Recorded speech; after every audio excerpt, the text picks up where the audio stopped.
Today, I'm not announcing any further strikes. Instead, I'm announcing a new phase in the stand-up strike.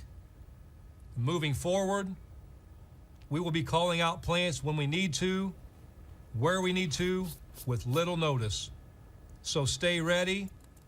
A change in strategy. United Auto Workers President Shawn Fain will no longer wait until each Friday to potentially announce new strike targets. The union is still bargaining hard with General Motors and Jeep maker Stellantis, but its president criticized Ford, which told the UAW it has reached its limit of how much money Ford will spend to settle the strike. The UAW started the walkouts 4 weeks ago against the Detroit automakers. On September 15th, members walked out at the Ford Michigan assembly plant in Wayne, the Stellantis Toledo Assembly Complex in Ohio, and GM's Wentzville Assembly in Missouri. A week later, the strike expanded to include the Davison Road Processing Center in Burton and the Flint Processing Center in Swartz Creek. Now there's a picket line at 38 plants in 20 states across the country. TV5's James Felton joins us live in Burton for analysis on the UAW's new strategy. James.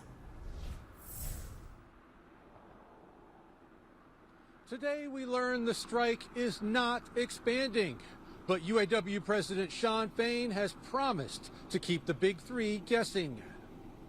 Regardless of where we stand on the merits of the strike and what it means for the auto industry, I can objectively say that Shawn Fain has control over the negotiating process. John Grether, professor of practice in the School of Management at Kettering University, believes UAW President Shawn Fain is conducting a master class in negotiating with the big three automakers. He set the expectations for what the UAW wanted well in advance, took complete control of the process by refusing to do the little handshake ceremonies at the beginning.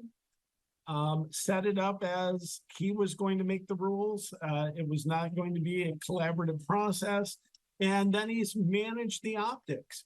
He is ahead of this in every way. Today, Fain went against his pattern of announcing new strike targets on a Friday. Instead, he expanded the strike earlier this week at a Ford plant in Kentucky. During his Facebook address to the membership, he warned the big three that additional walkouts could happen at any time. Grether tells us Fain is bolstered by public support for the strike, and more importantly, strong backing from the UAW rank and file that see Fain as a different kind of president. In the past, it was always that the union leadership was quite capable of getting their nest feathered at the expense of the workers during contract negotiations.